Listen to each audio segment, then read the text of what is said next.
आपका सत्संग सुनने से पहले जाने अनजाने में बहुत सारे पाप हुए जिंदगी में, अभी भी कभी कभी हो जाते हैं। बाद में लगता है नहीं करना चाहिए था।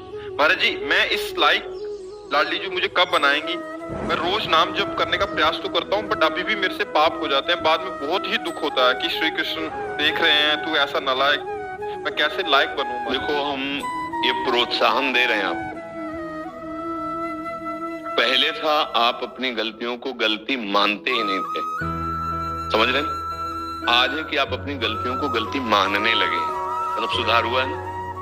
आप जहां 100 थे वहां 20 रह गए।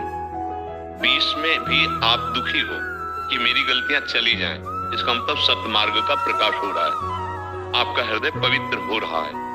पर अब यहां ध्यान देना है, अब ये सावधानी, ये हमने प्रोत्साहन दिया और ये सावधानी है कि अगर ऐसा ही करते रहे तो फिर पुनः 80+ हो जाएंगे।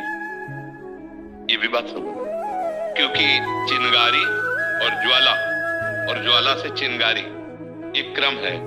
अगर चिंगारी को फूस मिल जाए और अनुकूल वायु मिल जाए तो ज्वाला बनने में देर नहीं लगती, और अगर फूस ना डाला जाए, अनुकूल वायु ना मिले तो शांत हो जाती है।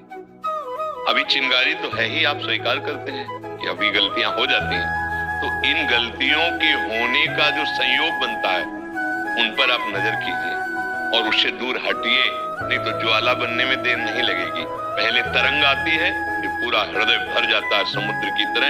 उसी दोष से आप थोड़ा बचे हैं, भी कदम आगे बढ़ा रहे हैं, पर आग बुझी नहीं है। नाम जब नहीं कहते हैं, बहुत सावधानी। यद्यपि प्रोत्साहन इसलिए दिया कि आप 100 से 20 में आ चुके, 80 छोड़ रहे हैं, पर वो कोई खास बात नहीं, क्योंकि 20 को 100 बनने में देर नहीं लगती है। छोड़ने में आपको सालों लग सकते हैं, लेकिन वहां पहुंचने में, पुनः उसी स्थिति में आने में 5 मिनट लगते हैं।